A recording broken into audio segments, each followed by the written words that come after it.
Hi, my name's Dee and welcome to Sunchild Tarot and welcome to some general readings for the total lunar eclipse, supermoon, blood moon, flower moon for 26th, 27th of May, depending on where you are in the world. Now it's for the sign that is in the title of the video. It's a bulk introduction as ever. There'll be a timestamp that I'll put down below because I would suggest watch your sun, your moon, and your rising.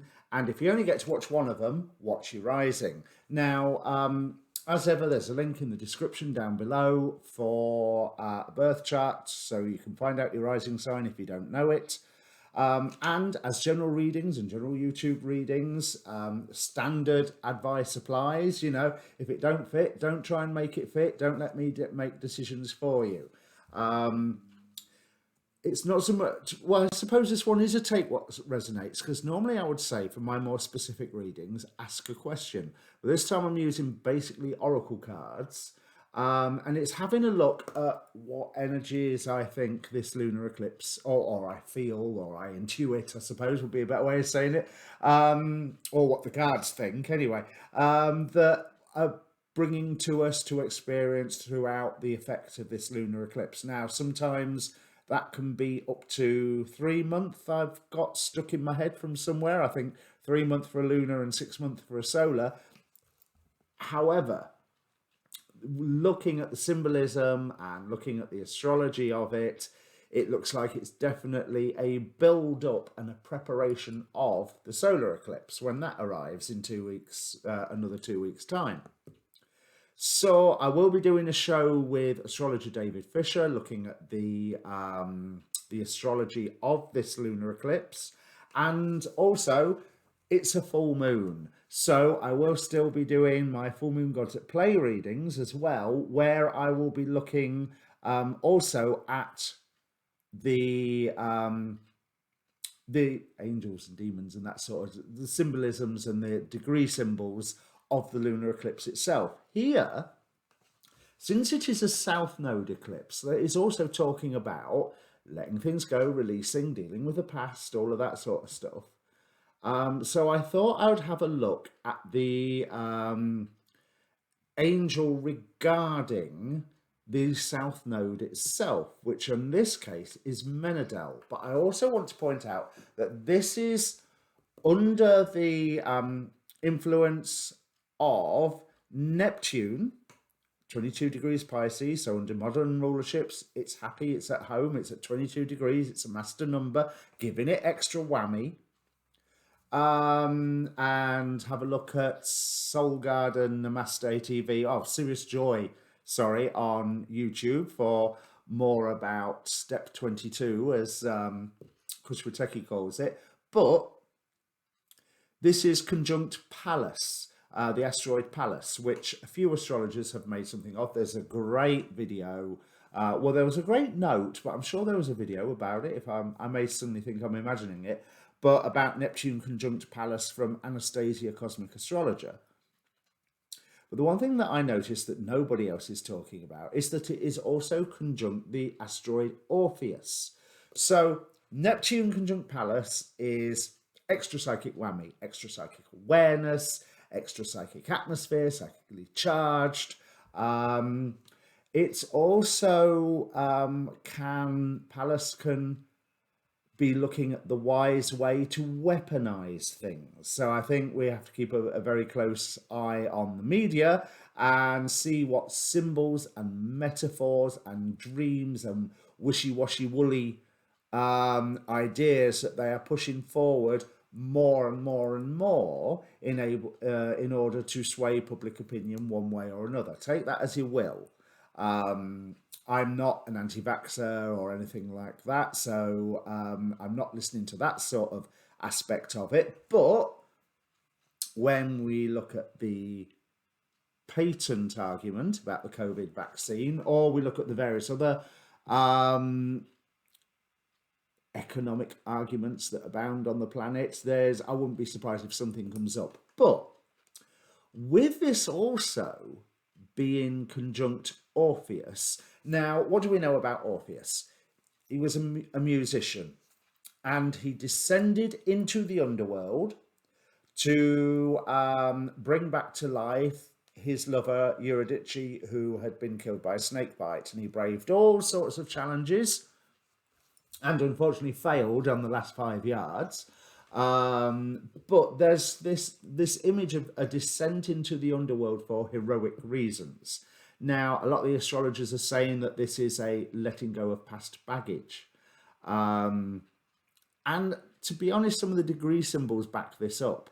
But with Neptune and Pallas together, we are able to dive into our own personal underworlds, Orpheus, and note those ideas and beliefs that have been used against us, even if it is us using them against us. You know, standard counseling sort of philosophy of it's not so much what other people have told you, it's what you learned as a 4-year-old, 5-year-old, 6-year-old that you have to deal with. And let's face it, a 4, 5 or 6-year-old doesn't always get things right. So it looks like it's a perfect opportunity to dive into all those sorts of issues. Now, the angel, as I said, for this is Menadel. Now, as a degree angel, Menadel represents fear or fearlessness, and inner and outer work. So those, if we descend into our own underworlds, get the teeth in, then that is inner work that can have an effect on our lives, on the outer work, quite dramatically, I would say, under this Neptune Pallas Orpheus conjunction, all being ruled by Menadel. Now, Menadel is about liberation. So again, there's that letting go. Freedom and work. Not freedom from work, but finding that work that is your great work, whatever your great work may be. It's associated with Mars. So there is all this diving into the underworld. It's not just to dive into the underworld and stay there and wallow in, oh, look, I've got this issue, and oh, look, I've got that. It's a dive in, do what you need to, get out again. Now, Menadel's also a guardian of some people born under the sign of Virgo. I've not got the degrees, but I've got the dates, 18th to the 23rd of September, traditionally. So I don't know if you have your birthday in that period, you may get a bit of extra whammy from this transit, purely from that angelic resonance. Now, the interesting thing is the Chandra degree, Chandra symbol or inside degree we have is icicles melting. And the description is soul timing, slow and formative, waiting for fullness and ripeness, outliving old stuck patterns by slowly wearing them out. Something that I think we are in the process of, certainly since last year and all the crazy astrology that we've been having since late 2019. Deep process, you experience lessons in humility and simplicity. An extravagant streak which relents only after relentless pressure. Now, can you see in this symbol, there's also that tension between the Saturn-Uranus square going on. The conflict and the attempting to balance the old with the new. In fact, it says, the next thing it says here is cross purposes. You have an attachment to personal inclination of the most stubborn kind, and yet a desperate drive to get beyond the shadow. Interior dialogue and dispute. I don't think this is going to necessarily be externally a dramatic full moon. With it, the normal full moon, if you worked in all sorts of jobs, you know full moon is always a crazy night. I think the eclipse aspect would hopefully calm that down a bit. Fingers crossed. But I think internally, it promises to be a doozy. The slow burning way and allowing pride to surrender without being made wrong. Elaborate maneuvers towards significant breakthrough, which backs up everything that I was saying. Now, the Sabian symbol. Now, here's a fascinating one. Let me scroll down to it to make sure I get it right. Where have you gone? Now, it's a flag turns into an eagle. The eagle into a chanticleer saluting the dawn. Now, I see that Saturn Uranus old versus new in that symbol as well. The eagle, although it's gone down, it was a symbol of Rome, it's a symbol of America. It's not the only country that has the eagle as one of its symbols. And it comes historically, if you like your ancient alien stuff, it comes from Babylonian times, and it was the symbol of Enlil. Where, if you like your ancient aliens, you'll remember that Enlil is the one that tried to bump us all off because we were thinking too much and getting too bright. And it was his brother Enki who managed to save more than a few of us. Enki, if you're unfamiliar with Sumerian myths, you can look at Enki in a way as being a cross between Poseidon and Prometheus, because Enki was the one who gave mankind gifts and theoretically created us in the first place, and so therefore we're his pets, and he wants us to prosper, and ignore all the weird power dynamics of that statement. So in the background of this strange allegory, we recognise the deep-seated belief that the American nation and its basic democratic institutions were constituted to be the cradle for a new step in human evolution. How ironic that Dame Rudyard would look at it that way. And under modern context, absolutely. Under your ancient alien context, gets a bit weirder, doesn't it? But then again, so if you're into your conspiracy theories, this is a great one. Because the keynote of this symbol is the spiritualization and promotion of great symbols of a new age by minds sensitive to its precursory manifestations. How apropos right now, when you have everyone talking about the new age of Aquarius, that I still say we're not in it for a few hundred years yet, but we have that Aquarian energy, we have that air energy from the new 200-year, 800-year Jupiter-Saturn Great Conjunction cycle that has now entered the element of air. So even to a point, and I suppose this comes from my more scientific past, I'm a stickler for going, we are not yet in the age of Aquarius, but it really doesn't harm to start believing that we are, because of the good sides of it, because our beliefs and our actions defined by those beliefs will hopefully bring around that Aquarian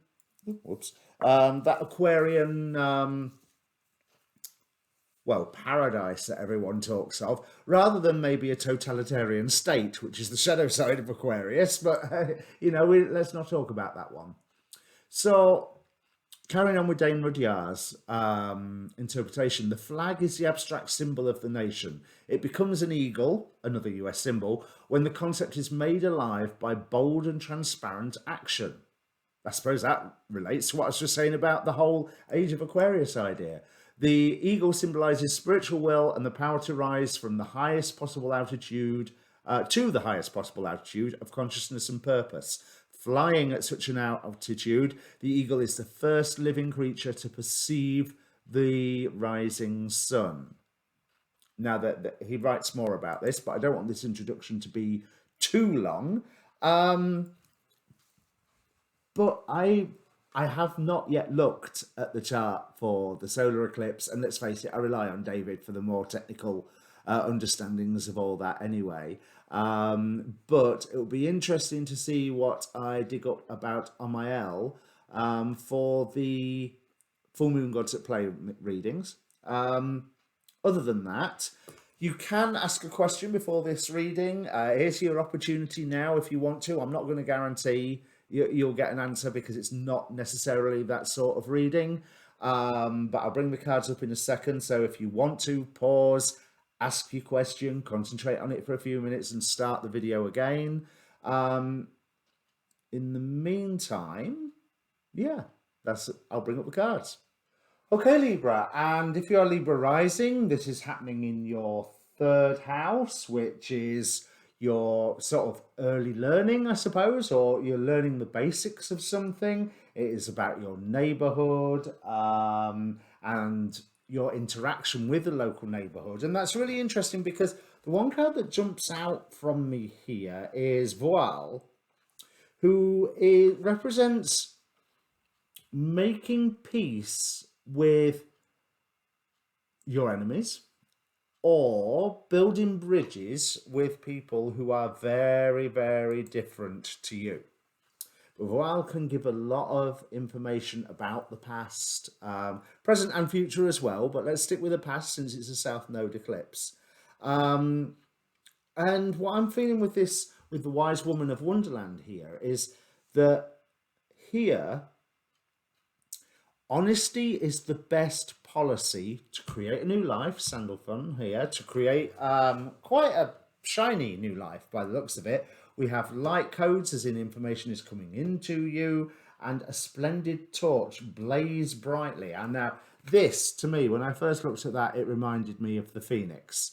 And yes, I mean the X-Men Phoenix. But nonetheless, that symbol of rebirth, that symbol of life, how life will always carry on. And now that symbol with being X-Men Phoenix is a symbol of hunger in there as well. Not as in a sense of lack, not in as like a Five of Pentacles way, but that there is a driving hunger for heading for a new destination, new way of doing things. And that involves making friends with your enemies. Because what gives me that new destination is with the light codes, the little logo it says here is travel awaits you. But we also have St. Paul, very famous for receiving his vision of Jesus on his, he's the road to Damascus guy, isn't he? So, and the guy who we can blame for Pauline Christianity. But there's that sense of destination, informed destination, where to get there, you have to be honest. But that honesty will help form bonds with people who you may have assumed or may actually have previously been your enemy. Now, you are protected during this. This Hahuia here represents protection.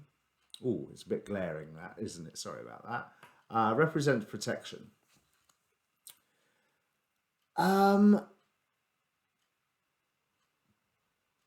So you are protected within this, but there is one other advice here about the building breaks card from Sacred Spirit.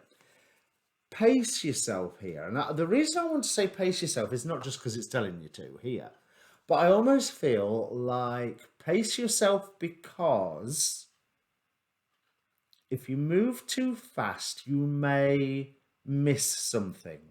It's not all about the destination. Look at St. Paul here. He got his vision while on the road, while in the journey. Not necessarily because he was rushing to get there. I can't remember whether he was rushing to get there or not, but it doesn't matter. His journey was interrupted by the vision in and of itself. Right, so Three of Swords, clarifying that building breaks. So again, that's telling me there's stuff that you do not want to miss. So don't go too fast. Check the value of the new ideas, the new visions that are coming to you. But I really do feel that, it's something that someone you would consider to be your enemy. So whether it's someone from another political party, another region, another viewpoint, another department, someone who you think is after your job, whoever it is, they've got something here that they can't build without you, And more to the point, you can't build without them. And you take advantage of that offer, happiness ensues. 10 of Cups here, where you are protected, because you can see a cause to dive ahead into a new life. But somewhere here, it's almost like you've got to eat crow a little bit by this making peace, because Six of Wands reverse, there's no need to go to war. There's no need for the vision that you're working with to have an immediate value right now, because it's a vision. It is set in the future. We also have the Success card, which is clarified by the Lovers. So, success, if you're taking all these steps, it's a choice that you can work towards. No matter what the pain was, no matter what the past was. Remember, this South Node eclipse is all about getting rid of stuff anyway. But you really are freeing yourself up with a new vision, new life, but by working with people who, for whatever reason, you thought they were your enemy. And with this voile, I don't think that they are. I think it may have been, there's been an element of circumstance or an element of misunderstanding which has had you at loggerheads with them. Whether that's a them as a person or a them as a philosophy, you know, the evil liberals against the evil Republicans, you know, whichever way you want to look at it, it doesn't matter. There is someone who you previously thought was an enemy, who you and they together can really build something good that is you shining your light into the world, but there's no hurry. Take it easy, Libra, to get there. There's plenty of time. So you ain't just got the 2 weeks between the two eclipses. This is definitely a longer term reading than that. That's really interesting and quick. I didn't expect it to be that quick. So if this means anything to you, Libra, comment down below. There will hopefully be full moon gods at play readings coming out for your signs, because when all said and done, this lunar eclipse, total lunar eclipse, super moon, blood moon, possibly a flower moon as well, is still a full moon. So assuming I get the time, we will be doing full moon readings, gods at play readings for them. Yeah, comment down below, give me a thumbs up, subscribe while you're here, and thank you to all of those who have subscribed already, and I will see you again in a couple of days. Now, if I've already uploaded them, go and watch your moon and your rising. Cheers.